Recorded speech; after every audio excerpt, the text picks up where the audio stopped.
Here they are up at the Preston Big Game Cabin, deep in the North Woods. Jim is going out to do a little practice shooting, first with his .22 and then with his new big game rifle. Plinking with the .22 is fun, but Jim is impatient to get in a few shots with his new high-power rifle.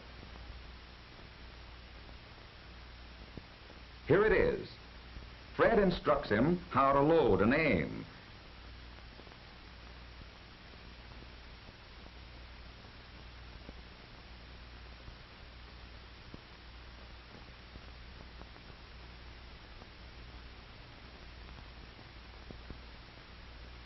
And there goes the target.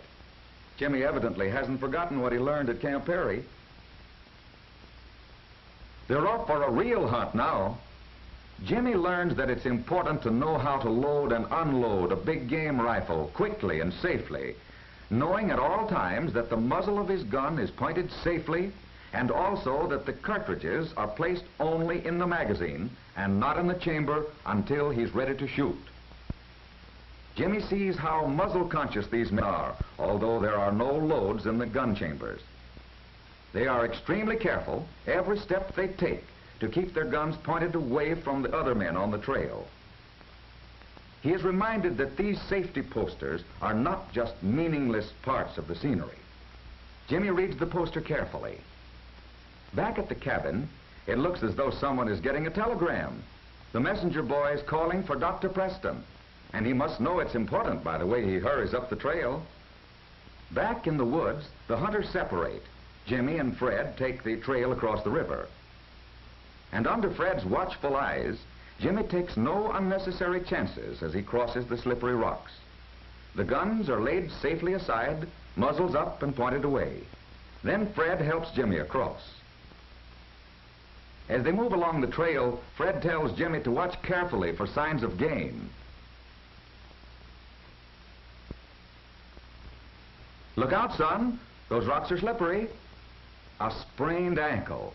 That's bad up here, even if he isn't lost and knows his way around the timber. Back on the trail, Fred and Jimmy find deer signs, the tracks of a big buck. Now it's time to load a cartridge into the chamber of his gun, Fred tells Jimmy, and then carefully put the safety lever in the safe position. Although he doesn't know it, the messenger is crawling along a deer trail right toward Jimmy. Fred recognizes this as a good spot for Jimmy to wait for a shot while he makes a circling drive to try and head off the big buck. And Jimmy is certainly eager for a chance to get his deer. His gun is ready. He's watching the thick underbrush for any sign of movement. He hears something. He sees movement and the flash of something gray. But wait, Jimmy remembers that poster. He's asking himself, is it game?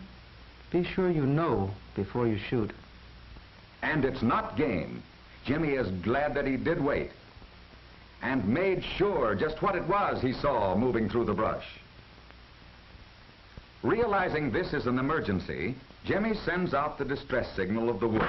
3 shots in rapid succession, aiming at the ground to make sure his bullets will not go astray. The distress signal works.